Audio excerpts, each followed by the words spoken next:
Elle a par le passé été en couple avec plusieurs personnalités bien connues du grand public. Aujourd'hui, la vie amoureuse de Claire Chazal semble moins remplie. En interview, l'ancienne star du JT de 20h de TF1 se livre sans tabou sur son rapport au couple, à l'amour et évoque également les relations qui ne fonctionnaient pas. La suite après la publicité, elle a été la figure du journal télévisé de 20h de TF1 pendant de longues années. Cette présence à l'antenne a attisé la curiosité des téléspectateurs, s'intéressant de plus en plus à sa vie privée.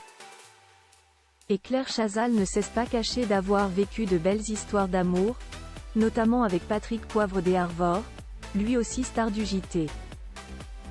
Ensemble, ils ont eu un fils prénommé François et né en 1995. Depuis, la charmante blonde de 67 ans a par la suite été mariée avec Xavier Couture et en couple avec Arnaud Lemaire, mannequin de 19 ans son cadet. Dimanche 5 mai 2024, au micro de Bernard Montiel sur les ondes de RFM, elle se livre sur ses amours. Claire Chazal se montre fataliste. Aujourd'hui, elle n'est plus à la recherche de la passion, elle n'a plus cette obsession. Un changement de taille dans sa vie sentimentale. C'est ainsi qu'elle poursuit face à son interlocuteur à la radio. Dans le domaine sentimental, j'ai toujours été une passionnée, assez entière, un peu dans une forme de quête d'absolu. Donc, un peu vouée à l'échec et désespérée. Désormais, elle a une analyse bien différente de la chose.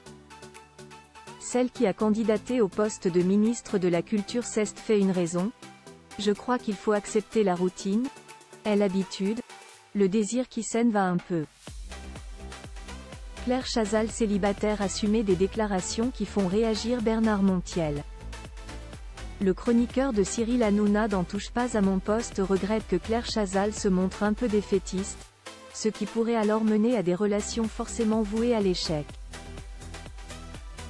De son côté, elle ne nie pas et confirme même. Toutefois, pas question de se mettre en couple à tout prix. On peut assumer de choisir sa vie seule, insiste-t-elle. Et puis, elle tient aussi à préciser que l'amour n'est pas le seul type de relation qu'elle cultive.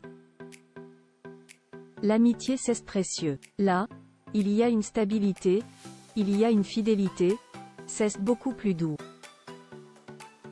Je ne dis pas que c'est idéal, mais je pense que l'on peut le revendiquer, conclut-elle.